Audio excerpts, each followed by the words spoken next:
Do they look fresh? You do know you're on live, don't you? Oh, lovely. Say hello. Hello. You alright? Yeah. Alright then. You alright, guys? Ask anything. Quick Q&A session, and then I'm going to go through a different feature that I'm going to talk about, which is like HS2 and a train news topic for this month. And I'm going to start with trains this week, and then in a fortnight I'm going to do planes as well. So yeah, you know, ask away, ask anything you want. While we get sorted out here.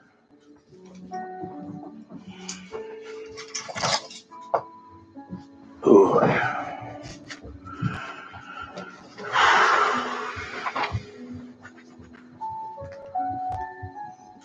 That's the Salisbury train crash.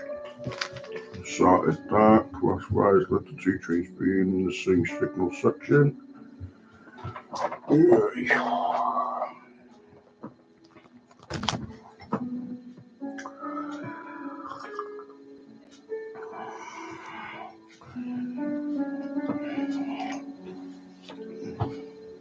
Ask away, by the way. Ask anything you want. You know, even if you listen to this on catch up. Here comes Emma. Good morning, Emma. You are live. Would you like to say hello? No. You go. Right. Bye. Yeah. See you later.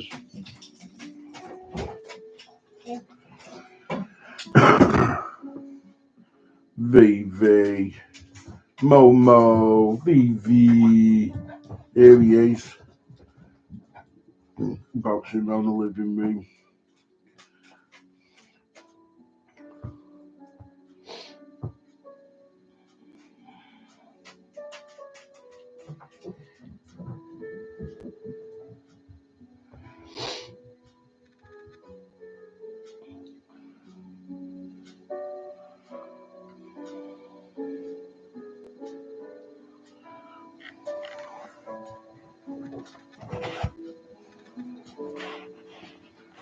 Yeah. Face mask and hat. That is me in a nutshell.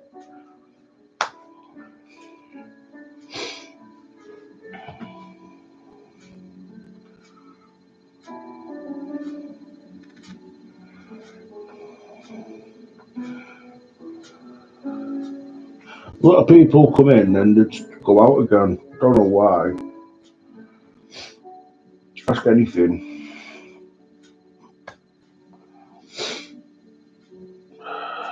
So,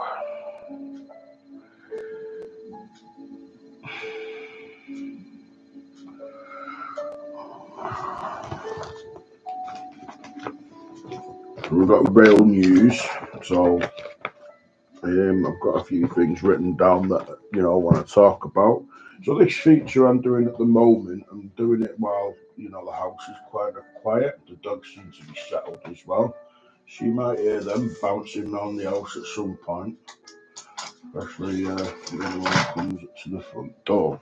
But anyway, so this feature I'm thinking of doing, I'm going to see how it goes, see what viewers I get. And if you like it, it's something I'll do once a fortnight.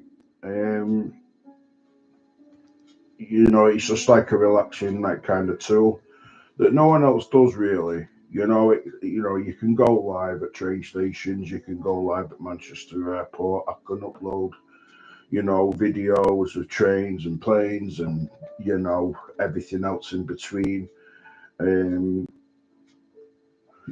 can do all that. But out there's just like I just want to try different chunks of my armor, because there's a lot of people out there that do this kind of thing, but not many people, tell you stories, tell you news, what's happening, what's not going to happen, especially, in the last couple of months. We can go live, like I said, I can go live anytime I want. But you know, when it comes to like news of trains and what's developing and what's happening and everything else, then there's nothing really out there about that. So this morning I'm going to talk about the HS2. I'm going to spend 15 minutes on the issue because there is a lot to digest. There is a lot to get through when it comes to HS2. Um, so as we all know, the government have pulled it. They've pulled the HS2 north of Birmingham. So what does that mean for Birmingham? Well, right now, what that actually means is Birmingham itself, um, because the line is going to stay, as you know, to Birmingham to London, which is, you know, it's about an hour there on the train as it is. So I don't think it's going to make that much of a difference. Um, Going to where it, you know, is going back to London, but it's a bit of a farce, really. So Birmingham are going to see basically an extra 14 million people on trains over a course of a year, courtesy of the HS2 line. Because obviously you can have trains that running on it, and that can be freight trains as well as, you know, your touring trains as well. So they're going to benefit quite a lot, you know. So you've got all the freight, you know, they can have more freight on there, up to 14 million bums on seats as well. You know, what does that mean for us up in the northwest? But to be honest with you, absolute diddly squat is what it means, because according to my homework journal, I say my homework journal, it's basically a pad that I've wrote everything down on with today's news. So in layman terms, the North Wales, you know, the coastline. So the coastline in the North Wales is basically, just reading my feet there, guys. I'm in the living room, as you can see. That's my hat, by the way, and my little face mask. That's how I identify. So basically, North Wales, they want to electrify the line on the North Wales route, which is all great. It's all, you know, great. It's well said and done, etc. When it comes to that, but what does that mean for everyone else? Well, the line to be electrified. This is where it doesn't make sense. You know, you're looking at Preston from maybe down to Holyhead, maybe, you know, London just before there. The whole thing doesn't really make sense. You know, this is my first episode, so if you do listen to it and I, you know, windle off a bit, you know, let me know, because I know I will. It's my first one. I'm going to cram in as much as I can and hopefully get better by there. But with the North Wales, the actual coastline there being electrified, that's probably the biggest white elephant I've ever seen, because it's just something that will not happen. It's something that needs to happen, but it just won't. The Cumbrian coastline, don't forget, right? We've gone from HS2 to Manchester. Now we've gone to North Wales to the Cumbrian coastline. And what they want to do there, right, is introduce more freight. Now, the line is already there for that, you know, so, and it's going to Barrow, the docks at Barrow there. So they want to introduce more rail freight that goes along that line, which is fine. It can cope with it. And then obviously from Barrow to Workington up to Carlisle, and then from there, I don't really know. It can go the other way as well. So the other way from Barrow and Workington is down to like what's there, Lancaster area. You can say, I think it goes down to Lancaster from that coastline down there, which will take it down to the West Coast Main Line again. Which is fine. You know, it's not exactly overcrowded, the actual line. And I think that'll work well with the freight, because, you know, like they keep saying, the West Coast Main Line is, you know, basically got too much traffic on it. Well, it's not. You know, I live in Warrington. You know, you know, I've always said that. And in Warrington, we had a power station in Widnes every hour, on the hour. There was basically a coal train going through Banquet, going to the actual power station, and that train's no longer there. You also had the paper mill train going to Shotton. That no longer goes through anymore either. So when it says like the West Coast Main Line's got too much traffic on it, it's complete bull. So it will something that it will help to a degree, and hopefully get some of these trucks off the road because there's too many of them. Also, from Carlisle to Barrow, they want to introduce a new passenger service. Now, this passenger service, I've actually done a review of this. From Carlisle, it's basically Carlisle to Barrow, Workington, Barrow, and then it goes down into Lancaster. Now, the actual views of that line is absolutely unbelievable. I call it the Cumbrian Coastline Trail. And the views are amazing. They really are, especially in summer. I dare say they'll change again in the winter, a bit like, different seasons, everything changes. The snag with that line is it's not exactly putting another service on it. Bear in mind, every time I've got that train, the train's been loaded because there's only one an hour. So having an extra one will benefit the actual line. But on that service, you need a drinks cart. From Barrow to Lancaster, not Barrow, from Carlisle to Lancaster via Workington and Barrow. That actual service, believe it or not, takes 4.5 hours. And like I say, I have done it. There is a review on my channel of that. But the biggest, the trains themselves, I wouldn't say they're inadequate, because 9 times out of 10 people are getting out, either at Barrow or one of the train stations before Barrow, and then obviously they're getting back on again to go to Lancaster or whatever. But the trains just simply aren't big enough. They're operated by 156 at the moment and 150s. You need better trains on that route itself. Another white elephant that they're going on about as well is the Metro link may be extended to Bolton or Wigan. I mean, there's far more important statistics out there when it comes to the actual rail infrastructure that needs to be done and added up and taken care of, rather than extending the Metro link, because you can get to Bolton and Wigan from Victoria, Piccadilly, and everywhere in between. You don't really need to have a Metro link being built to go to one of those two. You just don't need it. The demand isn't there. They're going to have a Nottingham Express to Gedling. I think that is some form of tram thing that they're coming up with as well. The whole thing just doesn't make sense. And another one, this one made me laugh. A new line between Liverpool and Manchester. Now, where's that going to go? Because we've already got 2 lines. What do we need another one for? Where's it going to go? Where's the demand for it? Do you know what I mean? Like, where's it going to go? You can only have 2 lines, really, unless you're going to go underground. And, well, I'll come on to that in a bit. But where's it going to go? Where would it go? You know, he wants a new station at Bradford. Now, Bradford at the moment have an interchange, Bradford interchange. It's where a train goes in one way and it comes out the other way.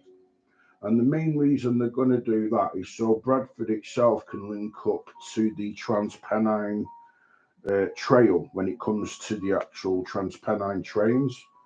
But to my knowledge, there's trains that go to Bradford. Do you know what I mean? So, they like drive into Bradford and then you basically reverse out. That's technically the best way of explaining Bradford interchange, so they can link up to the Transpennine, links. But from my understanding, they already operate that. A new transit scheme in Leeds with up to 7 lines. Now, this is something I can't get my head around. A transit scheme. What's it going to consist of? and Seven Lines, where are they going to go? You know, it's nothing's been thought out at all. So Leeds itself, Leeds is a proper big station. It's overcrowded. There's too many trains going to and from Leeds. Too many people at Leeds station. If anything, it probably could benefit from another platform. Um, because it is busy. So it's a massive, massive train station. But it's just too small for the demand at Leeds. You know what I mean? They want to reopen the Don Valley line as well. Right now, Don Valley to me is going watching Sheffield Eagles 20, 30 years ago playing rugby league. I think, from my understanding, it was a stadium that was built. What was it built for? I think it was built for athletics or something like that. But anyway, that's where I think Don Valley is. So and then they want to open that line. So presuming it's the line to the Don Valley Stadium. I don't know, could be wrong. And then on top of that, they want to build 5 new train stations, right? So, and I've got these train stations written down. So we're going to talk about every one of those. I've gone through briefly the topic, the subject. So I'm going to start now with HS2, which is the big white elephant in the room. It doesn't make sense from start to finish. So HS2, as we all know, the government pulled the plug on it, apparently saving £36 billion. Apparently that's been saved. Now up north, we're going to get half of that, but we're not going to get half of that up north. And I'll tell you the reason why, because I've worked it out. 11 to 12 billion is actually going to be going on road schemes. Okay, so this £36 billion, right, is now gone all the way down to £24 billion. Right now, work that out. So you got £24 billion. That's for everything in between. Excuse me. So this sum of money, this 11 to 12 billion pound for road schemes, it's basically to help local transport. Okay, so local transport is buses, which are being subsidised at the moment, apparently by the government, but the government has thrown that onto the councils because it's one thing less that they've got to worry about. So these buses, because they're subsidising the fares, because each fare at the moment on a bus is apparently £2 a trip, which is a bit unbelievable, paying £2 if you're going from like a mile. If you're going like on a 10, 15, 20 mile trip on a bus, paying £2 is absolutely great. But if you're doing a mile, do you know what I mean? It's a bit daft if you ask me. But what do I know? So they're going to be subsidising the bus fares with it and the potholes. So once you've done all that, there's not going to be a lot left, and there's going to be even less left because that is over a 6-year period. Now, not one person in our government has come out and said, well, to subsidise buses, this is how much it's going to cost, because it's going to come out of this 11 to 12 billion pound for the road schemes, which, realistically, it's down to the councils. It's not down to anyone else. So in total, there's 388 councils in the UK. Okay, so they're going to share 28.35 million each year with every council. So every council will get just shy of £5 million each. That's for potholes, and that's for bus subsidies and new buses. I don't know what new buses you're going to get with 4.75 million, as well as subsidising buses and subsidising, potholes as well, because you can guarantee the councils will put the actual council tax up. It just doesn't make sense. So, so they're coming out with all this great big wording and how much money they're going to get. But in reality, it's not going to go very far. 36 million is available for restoring train capacity as well as new stations. Now, the train capacity is what I've just been on about at Leeds, where they need more room because there's too many people going through the actual train station that Leeds can cope with. So, Leeds either needs, new lines, which apparently the one about making 7 lines, or they need another platform. And where that's going to go, again, no one really knows because it's not been thought out properly. On top of that, there's these new train stations. Okay. Now, these train stations are absolutely unbelievable because this 36 million that's made available is going to pay for more capacity and more train stations. Now, when you consider in Liverpool, they've just had a new train station installed just shy of Kirby, and they've got new battery operated trains operating that route as well. I think they're operated by 777s or 701s or something along those lines anyway. So that, like I said, they're operating by those and they put a new line in and blah, blah, blah. But the fact is, it cost £80 million for this new train station in Liverpool, just shy of Kirby. So £36 million that's been made available for more train capacity, as well as new train stations. It doesn't exactly, touch the surface, does it? 80 million you can save for a new train station, and 36 million to enhance one train station and then build another 5. I mean, it just doesn't add up. It really, really doesn't. So the replacement for the new scrap northern portion of HS2, okay, that's now called Network North, okay.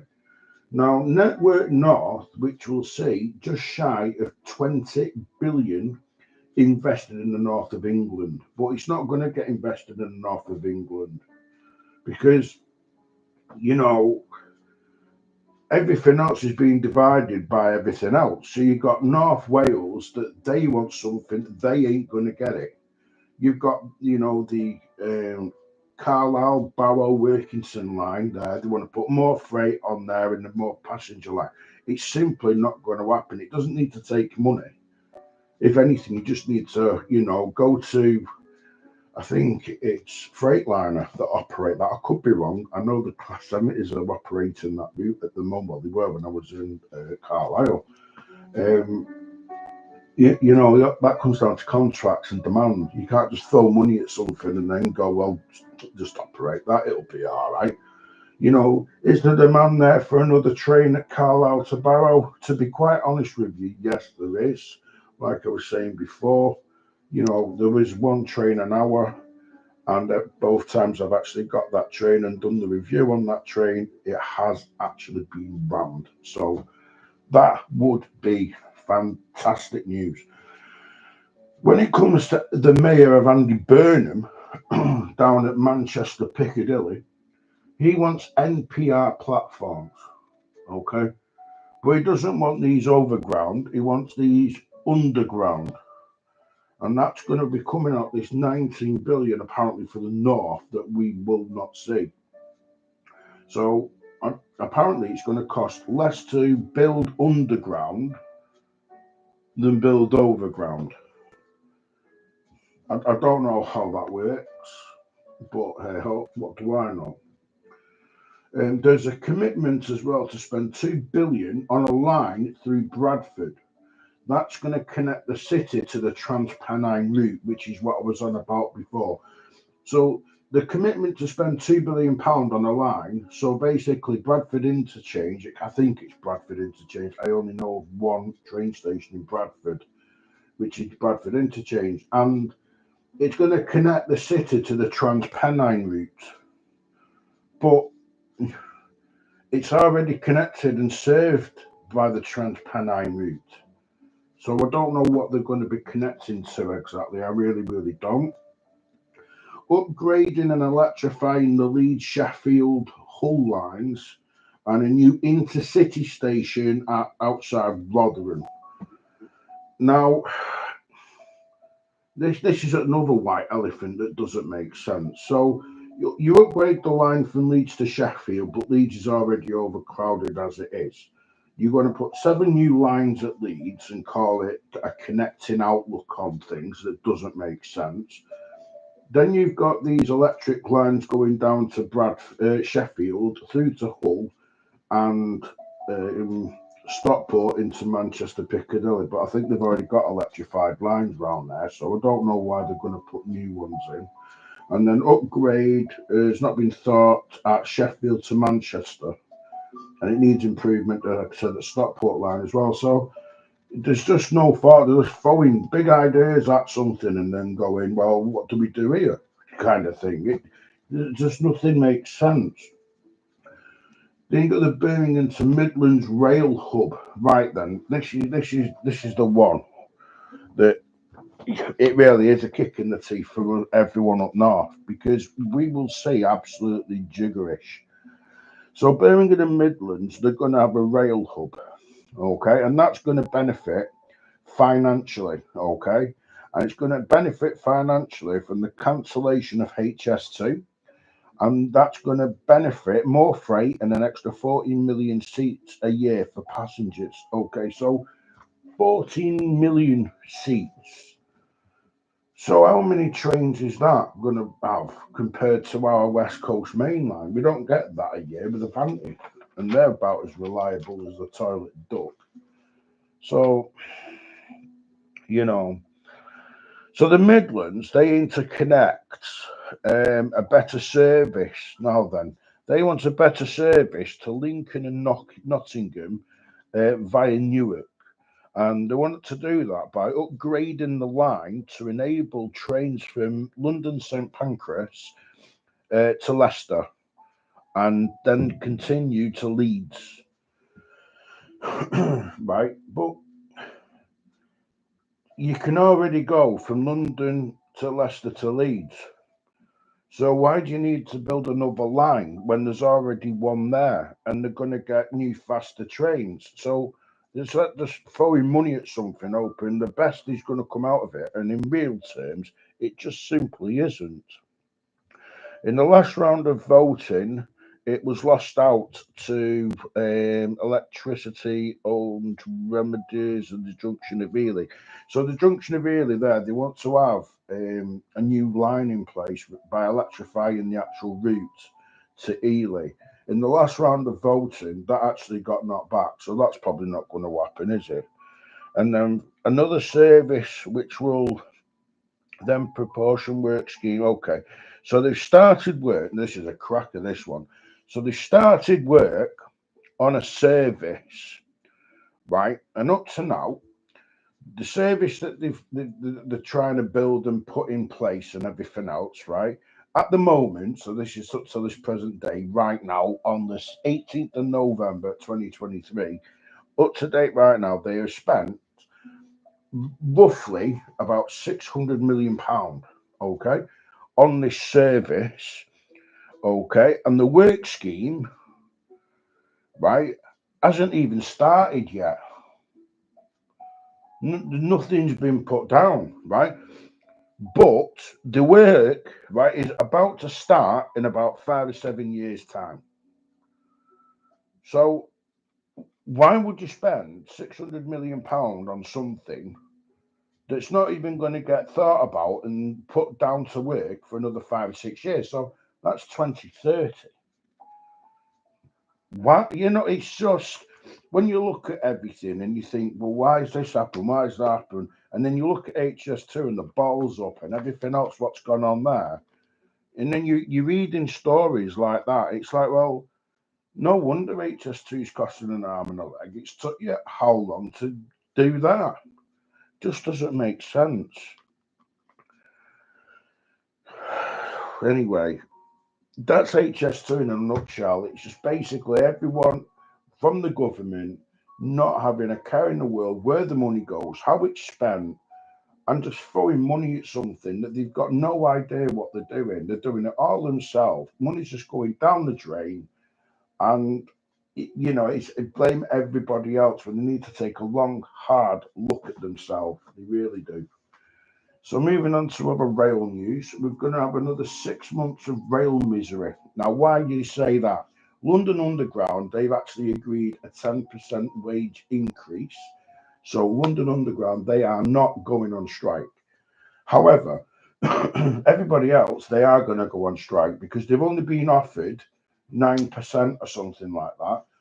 They have been doing voting for it, and there's about a 70 or 80% demand for another strike. But just get on with it. Like, can they all love a strike. Like here in Warrington, we've not had our bins emptied for about 2 months. Because well, they love a strike, don't they? They're worse than the French, and that's saying something because the French love a strike as well, don't they? Then that's where we're going with this. There's just no communication, and it's sad. Do you know what I mean? Like, 2023 is going to be known for strike action, government, not listening. If they're not listening, they change a prime minister. The prime minister then comes in. There's no plan. And this is where it all boils down to. If there's no leadership from government, and then that's filtering down, to the train companies, because it's the train companies that pay the drivers, but it's the drivers that are going on strike, but it's the drivers somehow get paid by the government because they're having meetings with the train drivers are having meetings with the government about a pay increase. But the train drivers work for train companies, so where do you end it? If you've got a driver strike, why is that not going with like the likes of Avanti? Why is it not going to likes of Northern? Why is it not going with London Transport or B Transport or whatever? Why is everything going through the government? And then because they couldn't care less as long as they're getting their pay rises and everything else, they couldn't really give a toss about anybody else. No, they've just appointed a head of common sense. I mean, what does that say? They don't know what they're doing in a nutshell. So that's that. 6 months or more misery. So we're in October, we're in November now, so that's till March next year, funnily enough. Tube strikes cancelled, like I just said, they've agreed a 10% wage increase, which is the tube strikes. The Caledonian Sleeper, yeah, for the ones that want to go on a Caledonian Sleeper and everything else, the best advice I can actually give you is check your timetable. Now, the reason I say this is because they're on about doing strikes on the Caledonian Sleeper. This is mainly due down to staffing levels, whether they're poor, whether staff are suffering with anxiety, um, and staff problems in general. The stress, the anxiety of the job. But I don't really have too much to say on that because there's not really a lot out there about it. I suppose that'll come out in the coming weeks. But again, it's the Caledonia Sleeper. It's a cheap train that. Whether you get it from Aberdeen, whether you get it from Fort William, or catch it at Edinburgh. Do you know what I mean? It's something that if you are due to take it, check, and then check again. Just make sure. But have a great experience. Avanti. Now the services with Avanti, they are being cut from Manchester Piccadilly all the way down to London Euston. Now the main reason these are being cut is because of train drivers not having enough train drivers and working overtime. So although these drivers want more money, they're not prepared to do any overtime, which is why you get the strikes. But instead of having basically one train every, 15 minutes from Manchester Piccadilly to London Euston, they're going to be operating three trains an hour, which is one train every 20 minutes going down to London Euston. Now, but some people will come in here and they will go, well, that's fine, but they don't stop at every station. These trains, some of them are direct, some of them will go from Manchester Piccadilly to London Euston, and they will not stop. Or they will stop, but they won't stop at many train stations. And others will obviously stop at more train stations, hence why they're every 20 minutes rather than every 15. I can't really see that being a big issue. I really, really can't. But like I say, it is what it is, and probably three trains an hour in today's day and age is probably more viable and more profitable as well. So it can only be a good thing. But the thing with Avanti is they still need to get on time trains. The trains are, the ones I've caught recently, they have been on time, but they're still showing a low performance when it comes to, travel and delays. So the Elizabeth line, that saw the highest passenger usage on the 28th of September, which was 738,000 people in one day used that line. Can you imagine 738,000 people in a 24-hour period using that line? Its normal average is 600,000. So, you know, to handle that must have a lot of trains going through there, mustn't it? Ticket office closures have been scrapped. This is great news. So basically, when I was catching trains and what have you, they gave you like a thing to say, look, don't close us down. The staff, they weren't going to sack the staff. They're just going to throw them on the platform and train them to, you welcome trains and wave them off, etc. But now they've kept them, and that's great because it's a bit like going into an airport and getting rid of checking to a degree, because when you go to a train station, one of the most exciting parts is actually getting your ticket. Unless it's on your phone, you can just go straight in. But you can get some information, and if you take that away, well, what you're left with, you're left with a poor experience, no information, and then you're looking at screens that 9 times out of 10 are showing trains that are not even running. So it's a good thing that they have kept them. And even if you go to a train station on a Pacific day and you want to buy a train ticket on that day, i.e., your Rail Rovers, which I will push out there because you can save money on Rail Rovers, and it's worth looking when you're going for a train. Ask about the Rail Rovers because you can save money just by asking for a rail rover. And if you're going even if it's a 4-day rover, and you'll need it for a day or whatever, and it's costing you 120 quid, you can get a rail rover for 90. You're saving 30 quid, and you've got an extra 3 days of travel to wherever you want. So always look at it. Always look for that valuable option.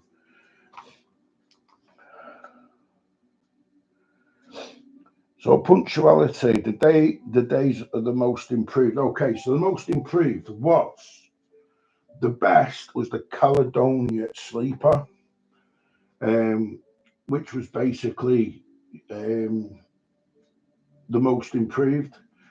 The worst was Grand Central. Um, yeah, and then and last month's with the best upkeep First place was Greater Anglia, and the worst, which is surprise, is Avanti. Is I think that went down to 75%. So so as usual, Avanti retains the worst delays, with Greater Anglia being top performer there. Transport for London, is considering running more trains from Crystal Palace to London Bridge to avoid overcrowding. Now, I presume that's on the services that are already operated right now and with the traffic on the actual road. So how that's going to operate, I don't really know. There's not really a lot of information about that either.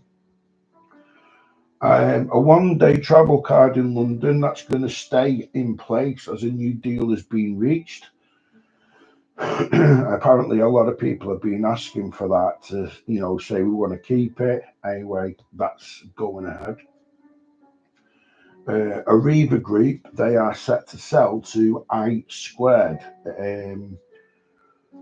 So the Arriva Group, why have I brought that up? Well, basically, Arriva Group own Cross Country, Chiltern Railways, London Overground, Grand Central, buses, as well, all over, the UK and into Europe as well.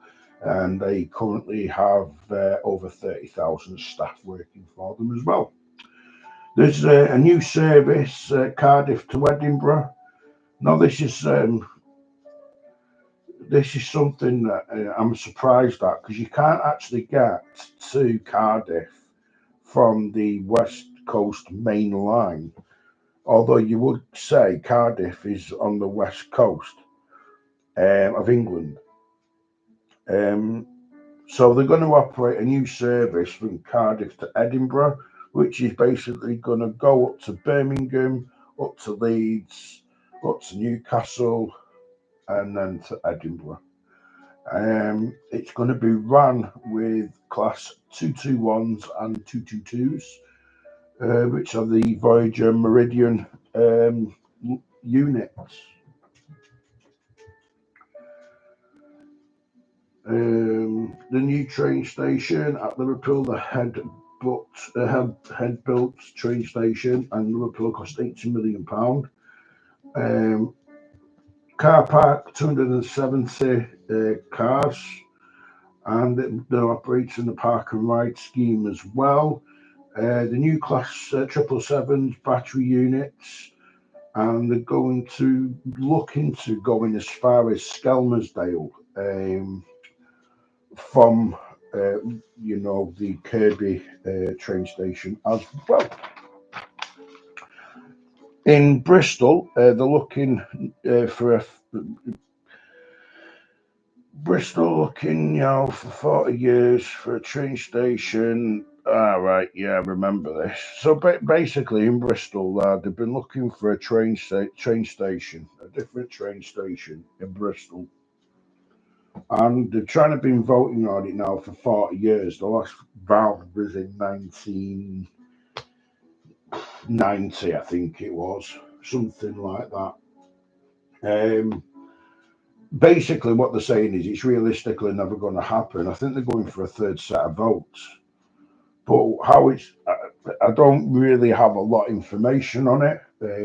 All I know is that they're looking into it, but it's not looking very good. They're getting another train station, and I think it's supposed to link up Bristol Parkway, Bristol Temple Meads, and then they've got this other train station that I don't know whether it's on the same line or a different line to them, but something like that.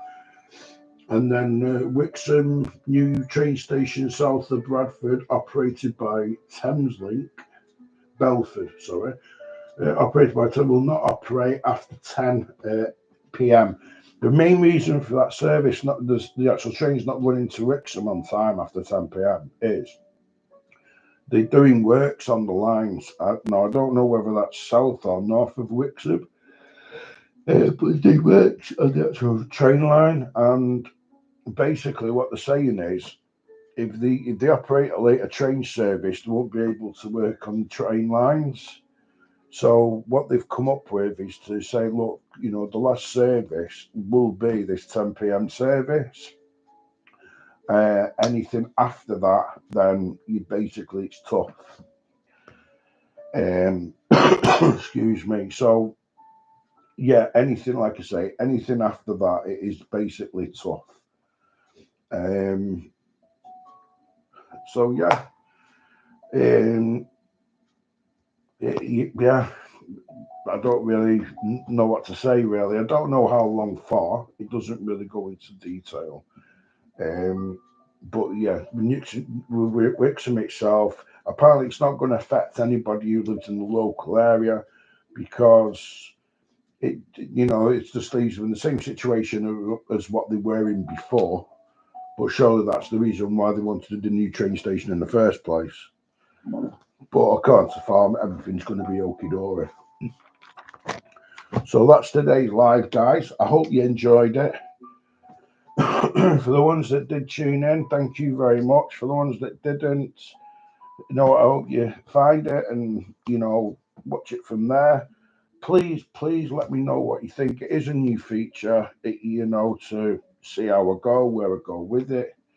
But yeah, if you do listen to it, thank you for watching. If you did like it, hit the subscribe button. Let me know in the comments what you think of the actual live.